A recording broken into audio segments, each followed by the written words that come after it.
नमस्कार। चितवनको आवाज सिनर्जी एफएम 91.6 मेगाहर्जको कार्यक्रम साप्ताहिक भेटमा तपाईलाई हार्दिक स्वागत छ। साथी रोहनसँगै म हुँ मनोज घिमिरे। कार्यक्रम साप्ताहिक भेट हरेक साता आजकै दिन ठिक यसै समयमा आउने गर्छ र यस कार्यक्रममा हामी विभिन्न फरक व्यक्तिहरूसँग रहेर कुराकानी गर्ने गर्छौं, फरक विषयमा रहेर। आज हामी साहित्यिक क्षेत्रको विषयमा रहेर कुराकानी गर्नेछौं र आज हामीसँग कुराकानी गर्नको लागि एकजना अतिथि हुनुहुन्छ जो लामो समय अगाडिदेखि प्रवासमा रहेर नेपाली साहित्यमा कलम चलाउँदै आइरहनु भएको छ। उहाँ हुनुहुन्छ साहित्यकार प्रतिमा केसी। प्रस्तुत छ साहित्यकार प्रतिमा केसीसँग गरिएको कुराकानी। प्रतिमाजी नमस्कार। हजुर नमस्कार मनोज सर। सन्चै हुनुहुन्छ? हजुर सन्चै छु एकदम। अनि अब बेलायतको बसाई र त्यहाँको वर्तमान अवस्था चाहिँ कस्तो छ? यहाँ म परिवार सहित बस्छु र यहाँको अवस्था साहित्यिक महल पनि केही छ। अब नेपालीहरू धेरै हुनुहुन्छ बेलायतमा, लगभग 1 लाख भन्दा धेरै नेपालीहरूको बसोबास छ। राम्रै छ। अब नेपाल जस्तै पनि सानो नेपाल भइसकेको छ तैपनि भनेपछि नेपालीहरूको संख्या चाहिँ राम्रो छ त्यहाँ तपाईको बसोबास भएको क्षेत्रमा? हजुर, म बस्ने क्षेत्रमा एकदम धेरै हुनुहुन्छ नेपालीहरू। तपाईलाई धेरै बधाई पनि छ। सुप्रमा पुरस्कारबाट तपाईँ पुरस्कृत बन्नु भएको छ। यो सुप्रमा पुरस्कारको लागि तपाईलाई धेरै बधाई छ। हजुर धन्यवाद मनोज सर। अनि दशैं अब नजिकै आउँदैछ हैन? अब दशैं भन्ने बित्तिकै हामी सम्पूर्ण नेपालीको एउटा महान पर्व हामी एकदमै रमाइलोसँग आफ्नो आफन्तहरूसँग बसेर मनाउँछौं। त्यहाँ बेलायतमा पनि अब नेपालीहरूको संख्या चाहिँ उल्लेखीय छ भनेर तपाईले भनिरहँदा दशैंको बेलामा चाहिँ कस्ता किसिमका कार्यक्रमहरू हुने गर्छन्? दशैंमा हुन्छ यहाँ अब अहिले त यो कोरोनाको कारणले गर्दा त्यति धेरै कार्यक्रमहरू भएको छैन। नत्र चाहिँ दशैंमा अब यहाँ विभिन्न नेपाली कम्युनिटीहरू विभिन्न ठाउँमा गठन भएका छन्। नेपाली समाज भनेर रेडिङमा पनि ग्रेटर नेपाली समाज भन्ने छ, उसले पनि दशैंको प्रोग्रामहरू शुभकामना आदान प्रदान गर्ने प्रोग्राम राखेको हुन्छ। अनि खानपिन नाचगान यस्ता कुराहरू आफ्नो संस्कारलाई झल्काउने कामहरू त्यस्ता कार्यक्रमहरू पनि हुन्छन्। अब टीका लगाइन्छ।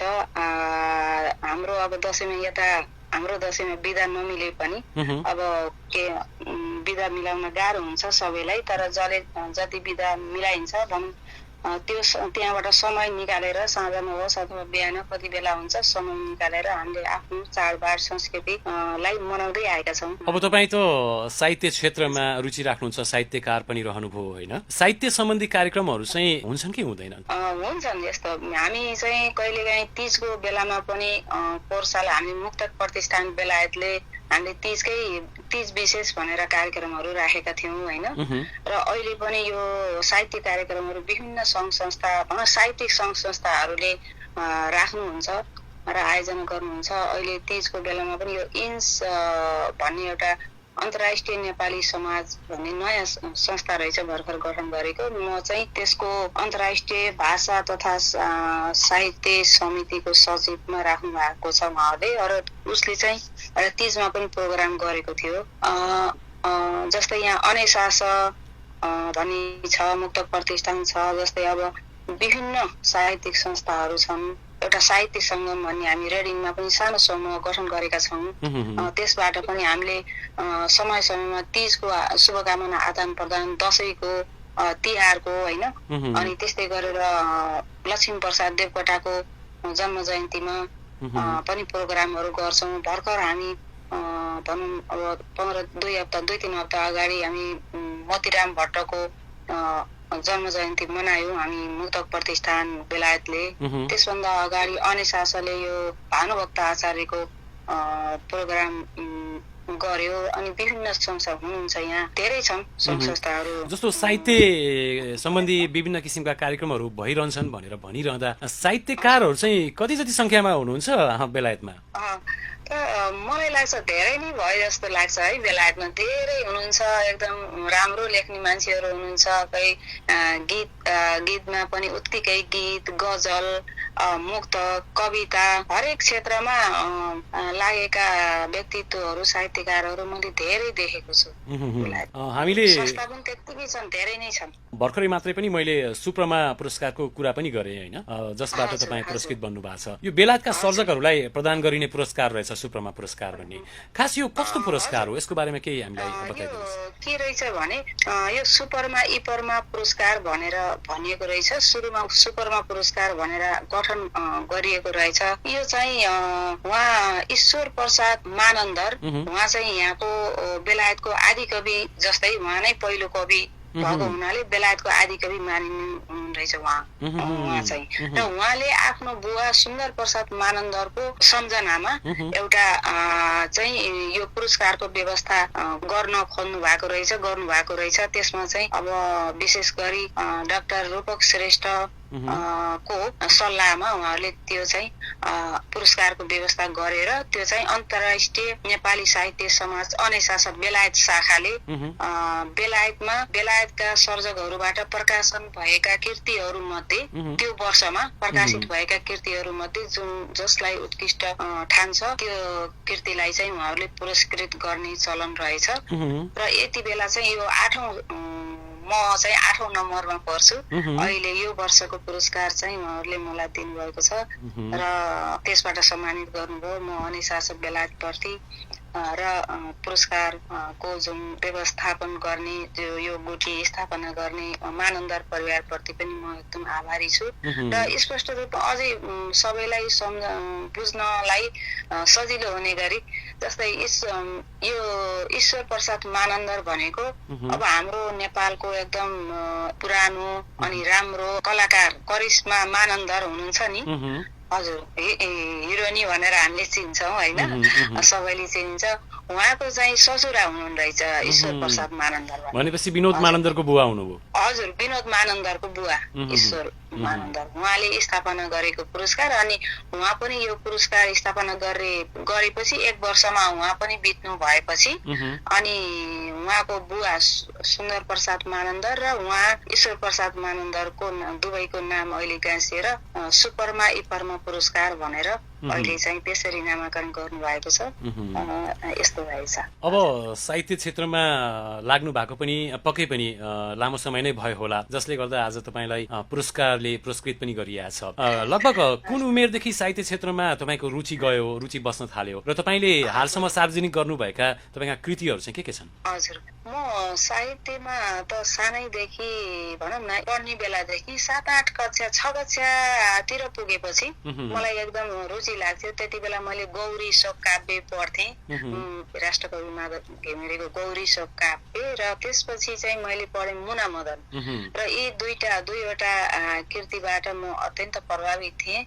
र त्यति बेलाको समाज अनि म आफू आफ्नो लाइफमा पनि अब भनौँ न घरको वातावरण त्यस्तै ले गर्दाखेरि मलाई अलिकति साहित्य केही लेखौँ हुने मनमा आएको कुराहरू उकुस मुकुस हुने र मैले त्यो छन्दमा धेरै जसो साब्रुल विकृत छन्दमा मैले कविता लेख्ने गर्थेँ त्यति बेला। अनि यो प्रोग्रामहरू पनि हरेक शुक्रबार अन्त्याक्षरी प्रोग्राम हुन्थ्यो र त्यसमा चाहिँ हामी कविता उसबाटै धेरै जसो गौरी शोक काव्यबाट मैले चाहिँ कविता भन्थेँ, पुरस्कार पनि जित्ने गर्थेँ। त्यहाँबाट मलाई एकदम हौसला मिल्यो र मैले धेरै कविता त्यति बेला लेखेको पनि थिएँ। तर पछि चाहिँ के भयो, अब कहिले जब क्याम्पस पढ्न आएँ, त्यसपछि जबमा गएँ, टाढा त्यसरी हिँड्दाखेरि त्यो मैले लेखेका ती कृति भनौँ न किताब मयूर बुक काबीमा लेख्ने गर्थेँ, त्यो मैले सुरक्षित गर्न सकिनँ, कता हरायो के भयो होइन।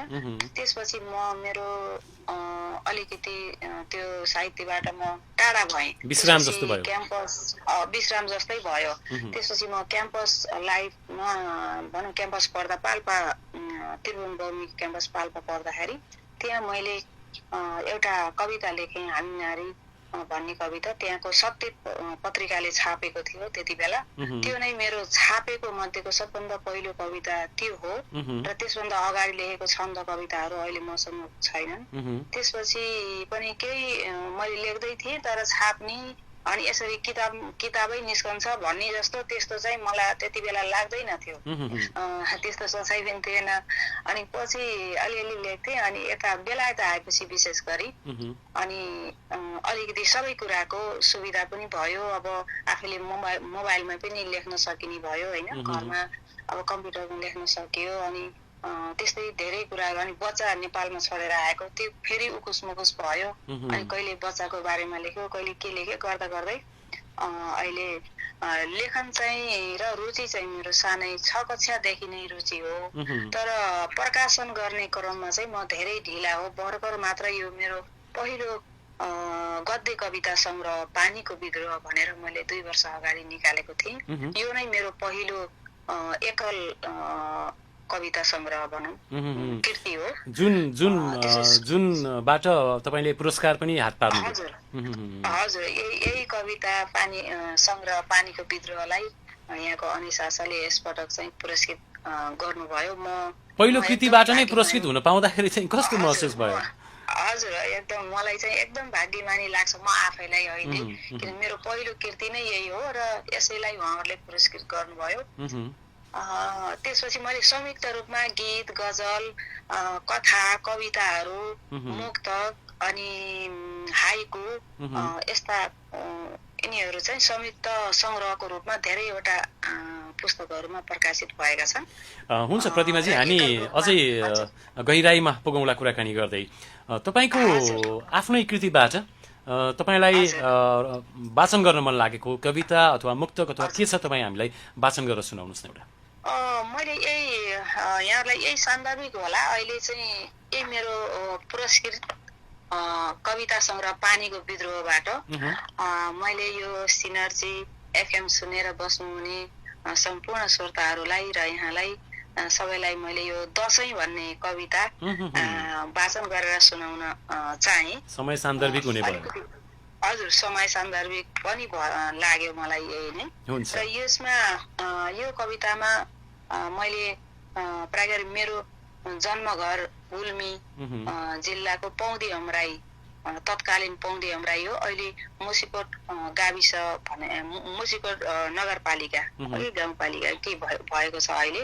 र त्यहाँको वातावरणलाई मैले चित्रण गरेर यो दशैं कविता लेखेकी छु। म सुरु गरेँ है त दशैं कविता।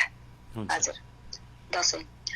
निधारभरि दहीमा मुछेको रातो अक्षता, कपाल र कानभरि पहेँला जमरा, मान्ने जनहरूले दिएका मनभरिको आशीर्वाद, थालभरि मिठा परिकार र हातभरि दक्षिणा, बारीघरे मालदाईले सिलाएका तनभरिका नयाँ कपडा, मनभरिको उमङ्ग अनि हर्षोल्लास दशैं हो। राम र रावण बीचको युद्ध, देवी र महिषासुरको लडाईपछि विजय उत्सव मनाउनु दशैं हो। मानवहरूको संरक्षण गर्दै दानवहरूको विनाश गर्नु धर्म हो। धर्मको रक्षार्थ स्वयं मर्यादा पुरुष राम, भवानी दुर्गाको पूजा आराधना गर्दै देवीबाट शक्ति प्राप्त गरी असुरहरूको अन्त्य गर्दै असुर राज रावणको नाश गर्नु, असत्यमाथि सत्यको विजय नै दशैं। कोटमा दूध, दही र घिउ, ओलग, धूप, ध्वजा, फलफूल र प्रसाद लैजानु। कोट विभिन्न शक्तिपीठहरू र घर घरमा 9औं दिनसम्म देवीका पूजा आराधना गर्नु, नवदुर्गा भवानीबाट शक्ति प्राप्त गर्नु, मान्यजनबाट आशीर्वाद लिनु, प्रियजनलाई आशीर्वाद दिनु दशैं हो।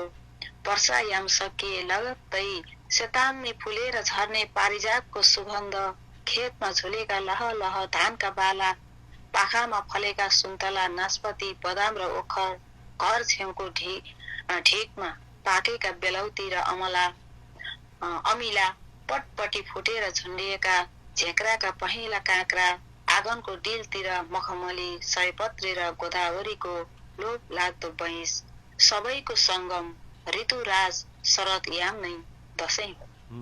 गाउँ घरमा पिङ हाल्नु, खर बाटेर बनाइएको लुट्ठी पिङ खेल्नु, काठको चर्के पिङमा मच्चिनु, बाजाको तालमा सराई नाच्नु, प्रियजनहरूलाई भेट्नु, कोट जाँदा उकालो चढ्नु, ओह्रालो झर्नु, चिरुवा दाउरा बालेर कुराउनी खोज्नु।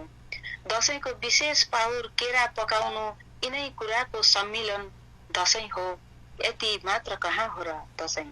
आफन्त गुमाएकाहरूका लागि मुटु रेट्ने धारिलो तरबार हो, आँसुको महासागर हो, खाटा बसेको घाउ फेरि एकपटक उक्काउनु पनि दशैं हो। हुने खानेहरूका लागि दशैं पकुवा, भुटुवा र सेकुवा भए पनि गरिबीले लखेटिएका झुपडीहरू महँगी रूपी आगोको लप्काको रातले त्राहिमाम परेर पनि केटाकेटीको एकमुठी खुसी टाल्न, जहानको आङमा एउटा टालो हाल्न, भोक उम्लिएको रित्तो रित्तो कसौडीलाई 2 मुठी कनिकाको व्यवस्था गरेर फिक्का हाँस्नु पनि दशैं हो। कमेरेबाट कमेरो बोकेर रातमाटेबाट रातो माटो ल्याएर गाईको गोबरसँग माटो मुछेर ओत्रेको दलान, जीर्ण भएको गाह्रो र भत्केको आँगन टाल्नु, लिप्नु र दुलही झैं सिंगार्नु दशैं हो। अमला, काफल र सालको बोक्रा पकाएर बनाएको एक बास्नादार अलकत्राले झ्याल ढोकामा टिलिक्क टल्किने गरी लगाउनु, घरका भित्तामा विभिन्न बुट्टा भर्नु, मूर्तिकारले मूर्ति बनाए झैं चित्रकारका मसिना कुचीहरूले नापजोक गर्दै क्यानभासमा चित्र कोरे झैं बाबियाको कुचोबाट माटोको रङले घर रङ्गाई कुना काप्चासम्म सरसफाई गरी घरलाई नयाँ दुलही जस्तै थपक्क सिंगार्नु दशैं हो। घर मात्र कहाँ हो र कटवाल दाइले हाक हालेपछि गाउँका हरेक धुरीबाट एक जना निस्केर जम्मा भएको हुलले सामूहिक रूपमा मिलेर बाटो पँधेरो गाउँको परसम्म सेरोफेरो काटछाँट र खनखोरस गरी सरसफाई गर्नु दशैं हो। स्मृतिका एक धर्सा जम्मा गर्दै बार्दै फुकाउँदै नोस्टाल्जिक हुनु, पिङमा मच्चिनु, मन खोलेर रुन नपाउनुको छेड, हाँसेको अभिनय गर्नु पनि प्रवासीहरूका लागि दशैं हो। दुःख जेलो गरी आर्जन गरेको धनले मिठो मसिनो जोहो गर्नु गराउनु, घरदेखि बाहिर भएकाहरू, परदेश लागेकाहरू पनि मिलेसम्म छुट्टी मिलाएर 2-4 पैसा बचाएर आफ्नो घरदेश फर्कनु, भेटघाटको सुनौलो अवसर, मधुर मिलन दशैं हो। पक्कै पनि सबै आफन्तजनहरूको मिलन, आशीर्वाद लिनु र दिनु दशैं हो। धन्यवाद। अत्यन्तै उत्कृष्ट। र यो दशैं नजिकै आइरहँदाखेरि प्रवासमा बसेर दशैं मनाउनेहरूको वेदनादेखि लिएर स्वयं आफ्नै मातृभूमिमा बसेर कर्म गरेर दशैं मनाउनेहरूको सम्पूर्णको भावना पोखिएको कविता तपाईँले सुनाउनु भयो। तपाईँलाई धेरै धेरै धन्यवाद छ र दशैंको धेरै धेरै शुभकामना पनि व्यक्त गर्न चाहे मैले तपाईँ सबैलाई, सम्पूर्ण यहाँलाई पनि अनि सिनर्जी एफएम सुनेर बस्नुहुने सम्पूर्णमा मेरो पनि दशैंको धेरै धेरै शुभकामना छ। जुन तपाईँले भर्खरै मात्रै यो कविता सुनाउनु भयो, प्रवासमा बस्नेहरू पनि दुःख गरेर कमाएको धेरै पैसा खर्च गरेर भए पनि आफ्नो देशमा टिकाटालो गर्नको लागि, आफन्त भेट्नको लागि आउने धेरैको चाहना हुन्छ। तपाईँको चाहना चाहिँ कस्तो छ? यसपटक दशैंमा आउनुहुन्छ या कस्तो छ? मेरो चाहिँ यस्तो छ, अब दशैंमा आउने यसपटक चाहिँ हामी घरतिर पनि मेरो सासू ससुरा बितिसक्नु भयो। सासू चाहिँ पोहोर साल बित्नु भयो। पोहोर सालको दशैंमा दुःखमा थियौँ र माइत पनि मेरो बुवा पोहोर सालै बित्नु भयो। त्यसपछि आमा अझै धेरै पहिला बित्नु भएको थियो। त्यो कारणले अहिले फेरि यो कोरोनाको समयमा हाम्रो माइती परिवारतिर धेरै अब जेठीआमाहरू, माइलो बुवा अनि यस्ता भाउजू भदैहरू, त्यो धेरै व्यक्तिहरू आफन्तजनहरू बित्नु भएको हुनाले नेपालतिर अहिले चाहिँ जाने चाहिँ सोचाइ गरिएको पनि छैन। त्यसमा पनि कोरोनाको बेला छ अनि नेपाललाई रेड जोनमा राखेको अवस्थाले गर्दा हामी चाहिँ अहिले जानलाई अब समस्या नै छ। तर यतातिर हामी जे जसरी हुन्छ साथीभाइहरूसँग जो आफन्तहरू हुनुहुन्छ नजिकतिर पलतिर यतै जसरी मिल्छ त्यसरी मनाउने सोचाइमा छौँ। प्रवासमा नेपालीहरूलाई कामबाट खासै फुर्सद निकाल्न पनि निकै गाह्रो हुन्छ भनेर भनिन्छ होइन, र वास्तविक पनि हो त्यो। त तपाईँ समय चाहिँ अब व्यवस्थापन गरेर अब साहित्य सृजनामा लाग्नु भएको छ, सिङ्गो कृति नै तयार गर्नुभयो बेलायत पुगिसके पछाडि, समयको व्यवस्थापन चाहिँ कसरी भइरहेछ? यस्तो छ, मलाई चाहिँ त्यति अलि पहिला अलि बिजी थिएँ सुरुमा आउँदाखेरि। अहिले 14-15 वर्ष भइसक्यो म यता बसेको पनि। र अहिले म यही मन्डे टु फ्राइडे 5 दिन म ड्युटी जान्छु। त्यही 7 घन्टा मेरो ड्युटी छ, 5 दिन, हप्ताको 35 घन्टा त्यति मात्रै ड्युटी गर्छु। म विकेन्डमा भनौँ सटरडे सन्डे चाहिँ खाली नै हुन्छु र बेलुका पनि खाली नै हुन्छु। लेखौँ भने समय मलाई चाहिँ प्रशस्तै छ। अब मेरो सबै कुरा, अब छोराहरू पनि हुर्किसके। अब एउटा सानो चाहिँ छोराले उता अहिले युनिभर्सिटी सेकेन्ड इयर जाँदैछ, पोस्ट मार्कमा यो कम्प्युटर साइन्स पढ्दैछ। ठुलो चाहिँ छोराले अहिले सिभिल इन्जिनियरिङ को ब्याचलर गरिसक्यो। आफ्नो जबमा भर्खर यो महिनादेखि, अघिल्लो महिनादेखि लाग्यो, यो सेप्टेम्बरदेखि। त्यही भएर बच्चाहरू पनि अब सेयर गर्न पर्ने अवस्था त्यस्तो छैन। भनेपछि समग्रमा भन्नुपर्दा समय व्यवस्थापन गर्न चाहिँ अलिकति सहज भएको छ। हजुर, अहिले चाहिँ सहज भएको छ। साहित्य क्षेत्रमा लाग्नु भएको छ, घर परिवार चाहिँ के भन्नुहुन्छ? हजुर, उहाँहरू एकदम खुसी हुनुहुन्छ। मेरो श्रीमानले पनि एकदमै सपोर्ट गर्नुहुन्छ। तिमीले के लेख्न भनौँ, यस्तो अध्ययन गर्ने, लेख्ने मान्छेले अध्ययन पनि गर्नुपर्छ भनेर विभिन्न सामग्रीहरू पनि जुटाउनेदेखि लिएर सबै काम, सबै एकदम साथ सपोर्ट सबै गर्नुहुन्छ। उहाँ आफै पनि साहित्य लेखनमा रुचि राख्नुहुन्छ, लेख्नुहुन्छ राम्रो। उहाँले त झन् अझै छिटो लेख्नुहुन्छ। मैले चाहिँ धेरै समय लगाएर सोचेर लेख्छु भने उहाँले झन् यस्तो प्रोग्राम गर्यो, ल कविता अथवा मुक्तक रेडी गर्नुहोस् भन्ने हो भने उहाँ त एकैछिनमा लेखेर तयार पनि भइसक्नुहुन्छ होइन। उहाँको साथ सपोर्ट एकदम छ। छोराहरू पनि ह्याप्पी छन्।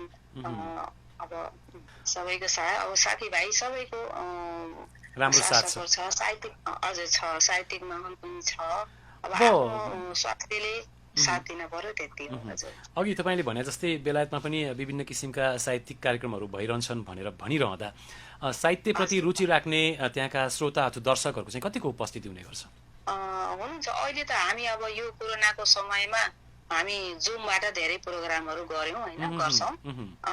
जुमबाट पनि धेरै, हामी जुमबाट त झन् इन्टरनेसनल रूपमै जम्मा हुन सकियो। एकदमै राम्रो सहभागिता हुन्छ।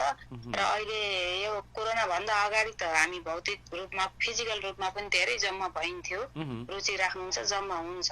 अब हामी लगभग कार्यक्रमको अन्तिममा छौँ। अब तपाईँको भावी योजनाहरू साहित्यलाई नै लिएर के कस्ता योजनाहरू छन्? अब कसरी अगाडि बढ्दै हुनुहुन्छ? अब मेरो चाहिँ यस्तो छ, अहिले भर्खर पोहोर साल भनौँ यो कविता सङ्ग्रह निकालेँ। अब मैले एउटा मुक्तक सङ्ग्रह निकाल्ने मेरो सोचाइमा छु। म अहिले नेपाल मुक्तक प्रतिष्ठान बेलायत शाखाको उपाध्यक्षमा छु, त्यो पोस्टमा छु। र यसै बेलामा भनौँ न, अब मैले डिसेम्बरसम्ममा निकालौँ भन्ने सोचाइ थियो। तर अझै मुक्तकहरू अझै निकालेपछि अलि धेरै ठुलै भोल्युममा ठुलो साइजै निकालौँ, फेरि निकाल्नु भन्दा भन्ने भएर त्यसलाई चाहिँ समय अलिकति पर जान सक्छ। तर म मुक्तक सङ्ग्रहको तयारी गर्दैछु। तपाईँ आफ्नो साहित्यिक कृतिहरूमा अथवा तपाईँका मुक्त कविताहरूमा अब मानिसले अथवा साहित्यकारहरूले विभिन्न फरक